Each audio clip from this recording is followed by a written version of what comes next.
नमो नमः सद्गुरुभ्यो नमो नमः। नमो नमः सद्गुरुभ्यो नमो नमः। नमो नमः सद्गुरुभ्यो नमो नमः। नमो नमः सद्गुरुभ्यो नमो नमः। सद्गुरुनाथ महाराज की जय।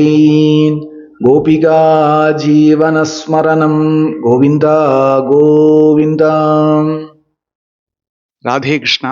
இன்றைய சத்சங்கத்தை சிரவணம் பண்றதுக்கு முன்னாடி கிருஷ்ணானந்தம் சார்பாக ஒரு அறிவிப்பு. இந்த கிருஷ்ணானந்த சத்சங்கத்துல இது பரியந்தம் யாரெல்லாம் தொடர்ந்து சிரவணம் பண்ணிட்டு வராலோ அவளுக்கெல்லாம் ஒரு விஷயம் உறுதி ஆயிருக்கும். எதுன்னா, இந்த பிறப்பிறப்புங்கிற இந்த கோரமான சம்சார ஜீவிதம் எனக்கு போரும், இனிமேலா எத்தனை நாள் நான் இருப்பேன் அப்படிங்கிறது எனக்கு தெரியல. சொச்ச காலத்துல நான் எப்படியாவது இந்த சம்சாரத்திலேருந்து கரையேறுவதற்கு உண்டான வழியை பார்க்கணும் அப்படிங்கிற ஒரு சத்தியம் ஹிருதயத்துல திருடமா உருவாகாது போனாலும் அல்பம் உருவாயிருக்காதா? இல்லைன்னா அந்த கதாசிரவணத்துக்கு பலன் என்ன? லோகத்துல வாழ்றதே சுகம் அப்படிங்கிறது மாறி ஏதோ பிறந்துட்டோம், மிகவும் துர்லபமான மனுஷ ஜன்மாவும் கிடைச்சுடுத்து, இது பரியந்தம் இந்த கண்டதே காட்சி கொண்டதே கோலம்னு லோகத்துல வாழ்ந்ததெல்லாம் எனக்கு போரும், இனிமேலா எப்படியாவது நான் கிருஷ்ண சரணத்தை அடையணும், கிருஷ்ண பக்தியை சம்பாதிச்சுக்கணும், கிருஷ்ணனை பிரத்யக்ஷமா பார்க்கணும், குரு கிருபையினால தான் இது சாத்தியம் அப்படிங்கிற பேசிக் சத்தியங்கள் எல்லாம் தெரிஞ்சுருப்பேன். மற்றொரு விஷயமும் தெரிஞ்சின்றிருப்பேன். பகுவிதமான கிருஷ்ண கஷேத்திரங்கள் லோகம் பூரா சாநித்தியமாக இருந்த போதிலும் ஒவ்வொரு சன்னதியிலையும் கிருஷ்ணன் சில லீலைகளை நித்தியமே நடத்திண்டு அதிசாநித்தியமாக இருந்த போதிலும் கிருஷ்ணானந்தம் சார்பாக நாம் இதே ஜென்மால கிருஷ்ண பக்தியை சம்பாதிச்சுண்டு கிருஷ்ண தரிசனத்தை பெற்று உத்தாரணமார்த்துக்கு நமக்கு ரெண்டு க்ஷேத்திரத்தை தான் ஆசிரியிச்சிருக்கோம் அப்படிங்கிறது தெரியும். ஒன்று குருவாயூர், மற்றொன்று ஸ்ரீ பிருந்தாவனம். ரெண்டும் ரெண்டு கண்ணு போல அப்படின்னு தொடர்ந்து சிரவணம் பண்ணின்றவாளுக்கு இது தெரியும். மற்றொரு விஷயமும் தெரிஞ்சிருக்கும். எதுன்னா, எனக்கு ராதா கிருஷ்ணன்னு சொல்லிட்டா கொல்ல பிரியம். எனக்கு ராதா கிருஷ்ணனை ரொம்ப இஷ்டம். அவதான் எனக்கு பிராணனுக்கு நிகரான தெய்வங்கள். அவ கிருப்பைய வேணும் தான் நான் வாழ்ந்துட்டு இருக்கேன், அவளைத்தான் ஆசிரியிச்சுட்டு இருக்கேன்னு ராதாகிருஷ்ணன் இடத்துல பிரத்யேகமான ஒரு ஈடுபாடு வச்சுட்டு ஜீவிச்சுட்டு இருக்கிறவாளுக்கு நாம் இந்த ஜென்மால இந்த உடம்பு அதனுடைய அவசான சுவாசம் சுவாசிச்சுட்டு என்னைக்கு இந்த தேகம் கீழே விழறதோ அதன் பிறகு நாம் வைகுண்டம் போக போறதில்ல. வியாசரோடைய அபிப்பிராய பிரகாரம் வைகுண்டத்துக்கு மேல் பாகத்துல 50 கோடி யோஜன தூரத்துல ராதாகிருஷ்ணனுடைய நித்தியவாசஸ்தலமான கோலோகம்னு ஒரு லோகம் இருக்கு. அந்த லோகத்துக்கு தான் நாம் போக போறோம்.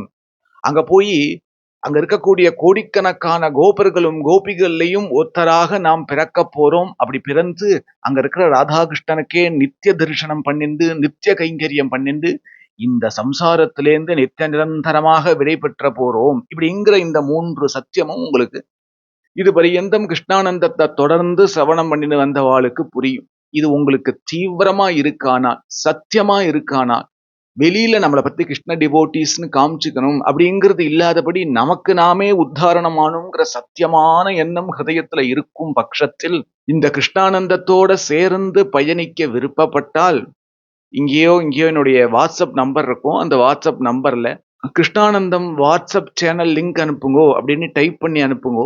நான் உங்களுக்கு இந்த வாட்ஸ்அப் சேனலுடைய லிங்க் அனுப்புறேன். கிருஷ்ணானந்த வாட்ஸ்அப் சேனல் நீங்க சேர்ந்துட்டேலானால் அதுல என்னுடைய ஃபர்தர் ப்ரோக்ராம் வரும். அப்பப்போ லைவ் வந்ததானால் அதோடைய அறிவிப்பும் முன்னாடியே வரும். டெய்லி நாம ஜபத்துக்கு உங்களுக்கு சகாயமா அதுல இருப்பேன். நாமெல்லாம் ஒன்று சேர்ந்து ஒவ்வொரு நாளும் ராதாகிருஷ்ண கதிர் மமேன்னு வாழ்ந்து ராதா நாமத்தையே ஜபம் பண்ணிண்டு ராதாகிருஷ்ண கதையவே கேட்டுண்டு ராதாகிருஷ்ணனுடைய பக்தர்களுடைய கதையவே கேட்டுண்டு குருநாதனையே ஆசிரியிச்சுண்டு நாமெல்லாம் இதே ஜென்மால இப்படியே வாழ்ந்தோமானால் இந்த ஜென்மாவுடைய அவசானத்துல தேகம் விழுந்த பிறகு நாம கோலோகம் சென்றடைவோம். அங்க ஏதோ ஒரு கோபனாவோ கோபியாவோ நாம பிறப்போம். அதோட நமக்கு இந்த சம்சார சக்கரம் நீங்கியது. சேர்ந்து பயணிக்க விருப்பம் இருக்கிறவா இந்த நம்பருக்கு கிருஷ்ணானந்த வாட்ஸ்அப் சேனல் லிங்க் அனுப்புங்கோ அப்படின்னு மெசேஜ் பண்ணுங்கோ. நான் லிங்க் அனுப்புறேன்.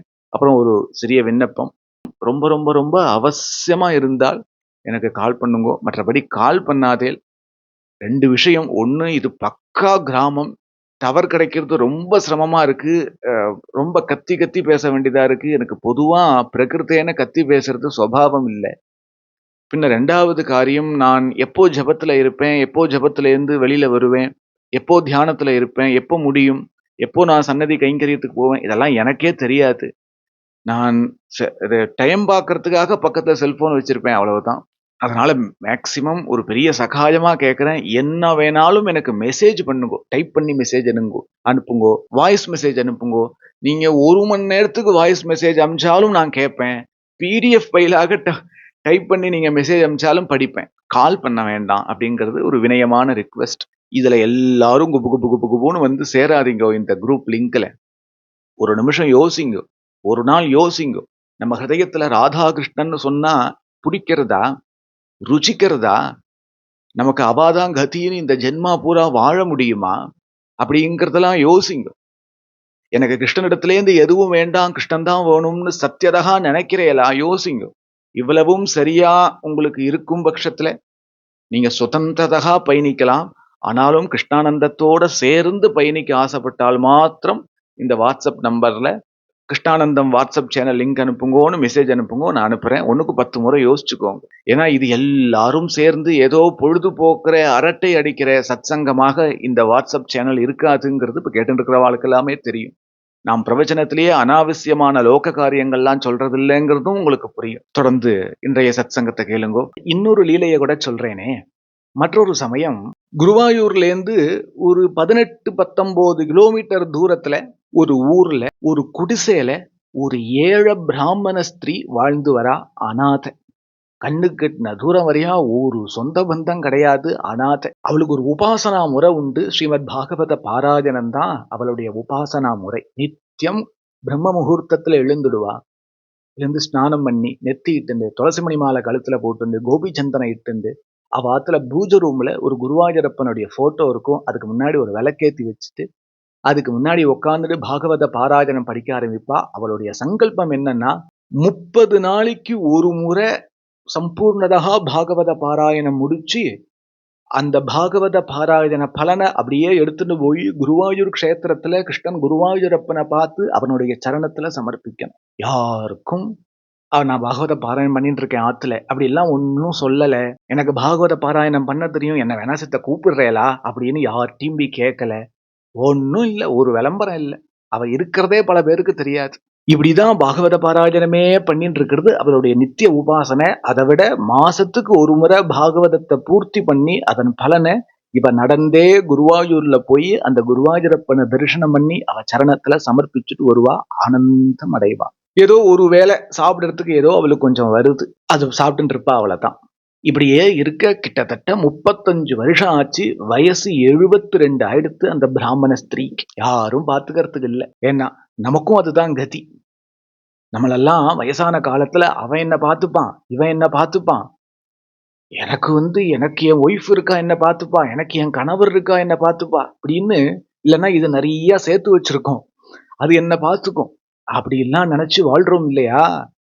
சத்தியத்து மேல சத்தியம், நம்ம அனுபவத்துல நாளைக்கு நமக்கு புரிய போறது, நம்மளை பார்த்துக்க யாரும் இருக்க போறது இல்லை. பணம் இருந்தாலும் யாரும் பார்த்துக்க போறது இல்லை. யாரு பார்த்துக்கணும்னா குருவாயூரப்பன் அந்த ராதை நம்மளை பார்த்துண்டா உண்டு, இல்லைன்னா இல்லதான். இத்தகையும் இத்தகாலுமா நாம் கட்டில்ல படுத்துட்டு இருக்கும் பொழுது மலமூத்திர விசர்ஜனங்கள்லாம் கட்டிலேயே போயிட்டு இருக்கும் போது கூட யாரும் நம்மளை சீண்டுவார் இல்லாத நிலை இந்த காலத்துல வரும்.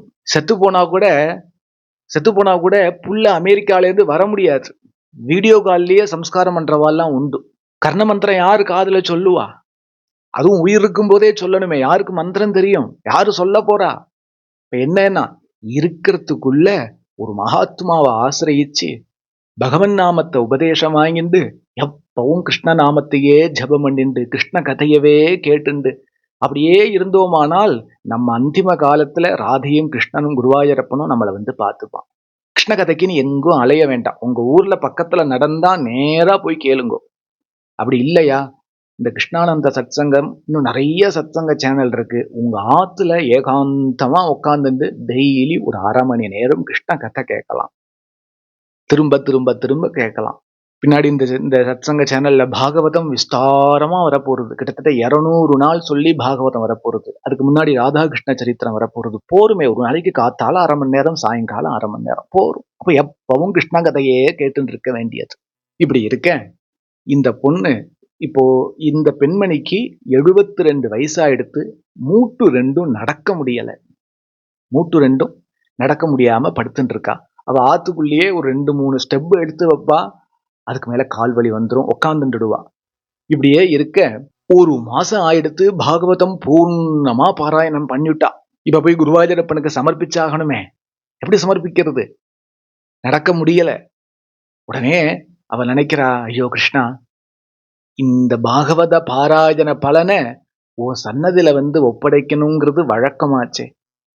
கிழவியாயிட்டே, என்னால நடக்க முடியல. அவ்வளவு தூரம் நடக்க முடியல. வண்டி பிடிச்சு வந்துடலாம் அப்படின்னு பார்த்தா வண்டி கூலி கூட இல்லடா, பைசா இல்லடா கிருஷ்ணா என்னிடத்துல. நான் என்ன பண்ணுவேன்? விடிஞ்சா உன்னை பார்க்கணுமே. நாளைக்கு ராத்திரி, நாளைக்கு சாயங்கால தீபாராதனைக்கு உன்னை பார்த்து சமர்ப்பிக்கணுமே கிருஷ்ணா. நான் எப்படி வரப்போறேன் அப்படின்னு தனக்கு தானே கண்ணீர் விட்டுண்டு கட்டில போய் படுத்துன்னு தூங்கிட்டான். பகவான் சொப்பனத்துல, குருவாயூரப்பன் சொப்பனத்துல அவளுக்கு தரிசனம் கொடுத்து, அம்மா நீ டெய்லி விளக்கேத்துவ இல்லையா என்னுடைய போட்டோ, அந்த போட்டோவுக்கு கீழே உனக்கு வண்டி கூலிக்கு உண்டான பைசா வச்சிருக்கேம்மா, நீ எடுத்துட்டு குருவாயூருக்கு வா அப்படின்னு சொன்னான். பட்டுன்னு சொப்பனம் கழிஞ்சு இந்த பிராமண ஸ்திரீ எழுந்து ஓடுறா. மூட்டு வலி தாங்கல, ஆனாலும் ஆர்வத்துல ஓடுறா. ஓடி அந்த குருவாயூரப்பனுடைய தன்னுடைய பூஜை ரூம்ல குருவாயூரப்பன் போட்டோ வச்சிருக்கான்னு சொன்ன இல்லையா, அதுக்கு கீழே பார்த்தா வண்டி கூலிக்கு உண்டான காசு இருக்கு. அதுல ஒரு மயிலரகும் துளசி தலமும் இருக்கு. என்னன்னா, குச்சேலனையும் குபேரனை ஆக்கணவனை ஆசிரியிச்சிருக்கிற நாமெல்லாம் அவசிய தேவை ஏற்பட்டதானால் யார்கிட்ட கேட்கறது? இவ அவள்கிட்ட கேட்க முடியுமா? சொந்த பந்தத்துக்கு போய் நிற்க முடியுமா? குருவாயூரப்பன்ட்ட கேட்கலாம். சத்தியம் அவன் நமக்கு ஹெல்ப் பண்ணுவான். நம்மளுடைய எல்லா நியாயமான தேவைகளையும் பிரபு நமக்கு நிறைவேற்றி கொடுப்பான்.